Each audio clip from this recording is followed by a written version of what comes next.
Hello दोस्तों, नमस्कार।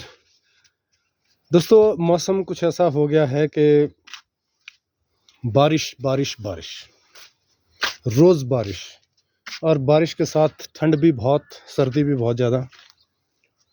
तो आप अभी भी अगर देख पा रहे हैं तो कितने काले बादल, ये देखो, काले बादल काले बादल।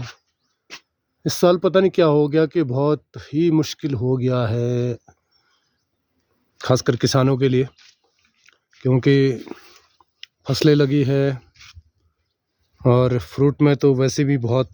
आप देख सकते हैं कि अगर यहाँ ओला इतना गिरा कि ये सारा पत्ते भी बिल्कुल फट गए हैं, बुरी तरह से डैमेज हो गए हैं।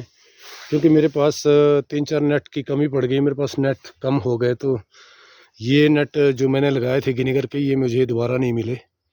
दोबारा मुझे देसी नेट मिल रहे थे, तो मैंने सोचा वो ना लगा के मुझे गिनीगर ही चाहिए।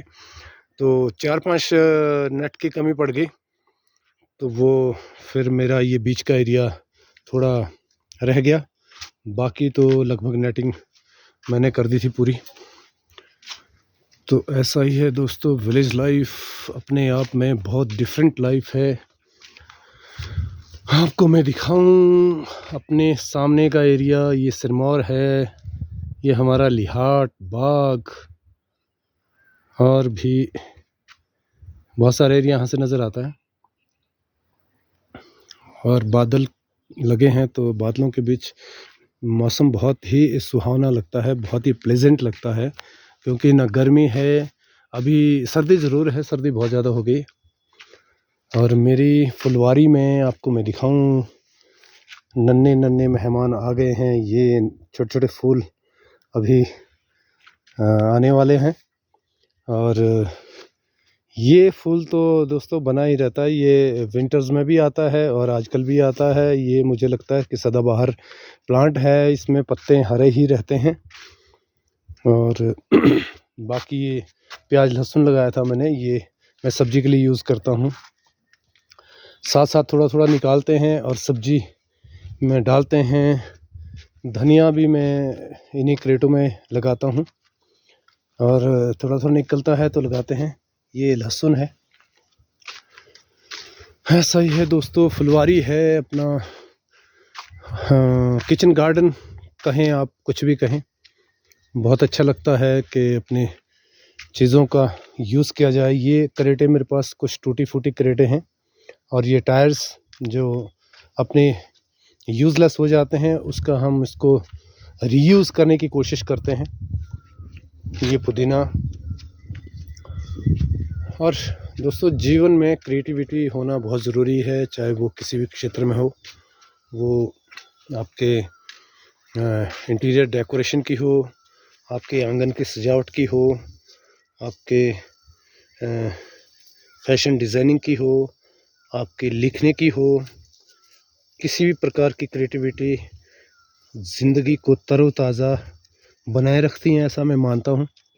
क्योंकि ये फूल थोड़ा कलर में अलग है, ये शायद पिंक है। ये 2-3 कलर के फ्लावर है मेरे पास। और ये मैं स्ट्रॉबेरी लगाया था, शायद कुछ पत्ते सूख गए हैं, लेकिन नए इसमें आ चुके हैं। ये स्ट्रॉबेरी है दोस्तों।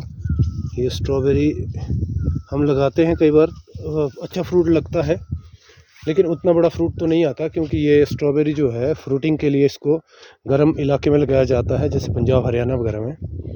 तो प्लांट जो है नर्सरीज की यहाँ पे उगाते हैं लोग। तो ये स्ट्रॉबेरी एक प्लांट से 10-20-50 प्लांट ये बनते हैं। तो लेकिन मैंने तो बस थोड़ा सा अपना सजावट भी होकर फ्रूट भी। ये दोस्तों स्ट्रॉबेरी है, इसमें स्ट्रॉबेरी लगने वाली है, और ये फ्रूट भी अच्छा होता है। ज़्यादा बड़ा नहीं होता, लेकिन स्वादिष्ट ज़रूर होता है। और ये गुलाब है, रोज़ अब इसमें भी लगने वाला है फूल। और ये मेरी मेथी है, ये सरसों है, ये साग के लिए मैंने लगाया हुआ है। और आज का मौसम कहें तो बहुत ही खुशनुमा।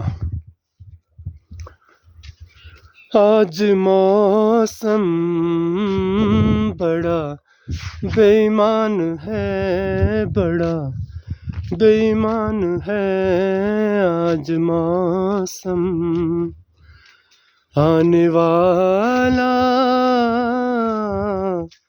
तूफान है, कोई तूफान है आज मौसम। अब तूफ़ान तो पता नहीं दोस्तों आता है कि नहीं, पर सुबह के टाइम काफ़ी तूफ़ान था।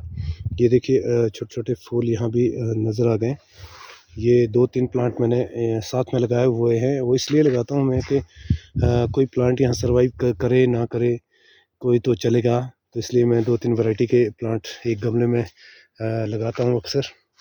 क्योंकि बहुत सारे प्लांट मैं जब भी कहीं बाहर जाता हूँ मैं ले आता रहता हूँ, तो वो प्लांट हर एक प्लांट यहाँ सर्वाइव हो ऐसा नहीं है, क्योंकि हम लोग काफ़ी हाइट पे हैं, करीब 9000 फीट की हाइट पे हम यहाँ पे रहते हैं, तो हर एक प्लांट यहाँ सर्वाइव नहीं कर पाता है। तो बस मैं तो एक्सपेरिमेंट ही करता हूँ, जहाँ से भी जो मिले वो ले आता रहता हूँ।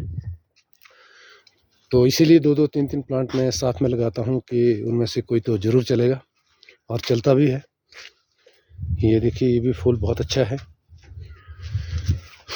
तो ज़िंदगी है दोस्तों, ज़िंदगी के रंग है, ये अपने आप में अलग ढंग के हैं। और चूड़धार आप देखें तो चूड़धार बिल्कुल इस वक्त शांत नज़र आ रहा है। और यहाँ पे दोस्तों हवा बहुत है इस पोर्शन में। मेरे आगे घर के सामने उतनी हवा नहीं है, जब भी मैं यहाँ आता हूँ तो इतनी तेज़ हवा चलती है, और आप इसके हवा की जो आवाज़ है वो सुन पा रहे होंगे वीडियो में, क्योंकि यहाँ पे हवा अक्सर ज़्यादा रहती है। क्योंकि ये सामने चूड़धार है, तो चूड़धार की जो हवा है वो डायरेक्ट सबसे पहले हमें ही हिट करती है, उसके बाद ये आगे डाइवर्ट हो जाती है।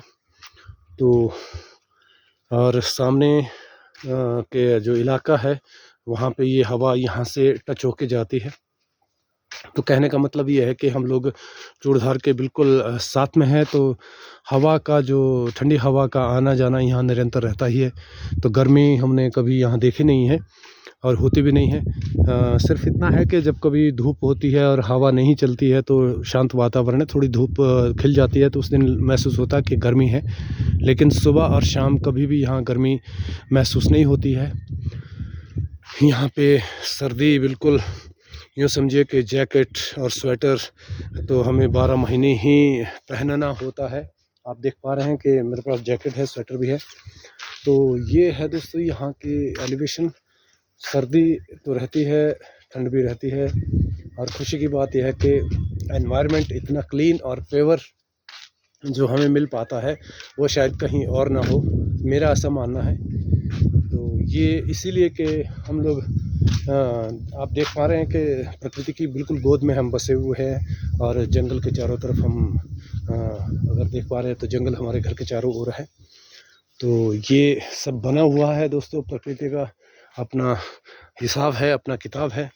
और इस साल आप देख पा रहे हैं तो आपने देखा होगा सर्दियों में, विंटर्स में बिल्कुल भी बर्फ़ नहीं पड़ी।